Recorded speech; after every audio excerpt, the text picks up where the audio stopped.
NPS ರದ್ದುಪಡಿಸಿ ಹಳೆಯ ಪಿಂಚಣಿ ಯೋಜನೆಯನ್ನ ಜಾರಿಗೆ ತರುವ ಬಗ್ಗೆ ಇದೀಗ ಬಿಗ್ ಅಪ್ಡೇಟ್ ಸಿಕ್ಕಿದೆ. ಎನ್ಪಿಎಸ್ ರದ್ದುಪಡಿಸಿ ಹಳೆಯ ಪಿಂಚಣಿ ಯೋಜನೆಯನ್ನು ಜಾರಿಗೆ ತರುವ ಬಗ್ಗೆ ಐಎಎಸ್ ಅಧಿಕಾರಿಗಳ ಸಮಿತಿಯು 1 ತಿಂಗಳಲ್ಲಿ ವರದಿ ನೀಡಲಿದೆ ಎಂದು ಸಿಎಸ್ ಷಡಾಕ್ಷರಿ ಹೇಳಿದ್ದಾರೆ.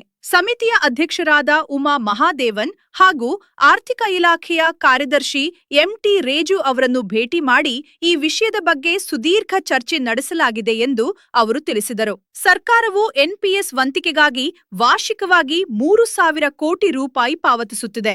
2010 ರಿಂದ 2024 ಅವಧಿಯಲ್ಲಿ ಒಟ್ಟು 25,000 ಕೋಟಿ ರೂಪಾಯಿ ಪಾವತಿಸಲಾಗಿದೆ ಎಂದು ಷಡಾಕ್ಷರಿ ಅವರು ವಿವರಿಸಿದರು. ಪ್ರಸ್ತುತ ಇರುವ ಎನ್ಪಿಎಸ್ ನೌಕರರು ನಿವೃತ್ತರಾಗಲು ಇನ್ನು 15-20 ವರ್ಷಗಳ ಕಾಲಾವಕಾಶವಿದೆ.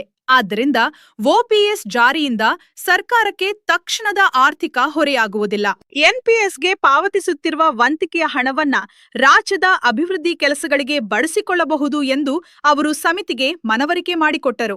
ದೇಶದ ವಿವಿಧ ರಾಜ್ಯಗಳಾದ ಛತ್ತೀಸ್ಗಢ, ಹಿಮಾಚಲ ಪ್ರದೇಶ, ಪಂಜಾಬ್, ತೆಲಂಗಾಣ ಮತ್ತು ಆಂಧ್ರ ಪ್ರದೇಶಗಳು ಈಗಾಗಲೇ ಹಳೆ ಪಿಂಚಣಿ ಯೋಜನೆಯನ್ನ ಜಾರಿಗೆ ತಂದಿವೆ. ರಾಜಸ್ಥಾನ ಮತ್ತು ಜಾರ್ಖಂಡ್ ರಾಜ್ಯಗಳು ಸಹ ಈ ನಿಟ್ಟಿನಲ್ಲಿ ಘೋಷಣೆ ಮಾಡಿವೆ. ಕೇಂದ್ರ ಸರ್ಕಾರವು ಯುಪಿಎಸ್ ಅಥವಾ ಎನ್ಪಿಎಸ್ ಆಯ್ಕೆ ಮಾಡಿಕೊಳ್ಳುವ ಅವಕಾಶವನ್ನ ನೌಕರರಿಗೆ ನೀಡಿದೆ.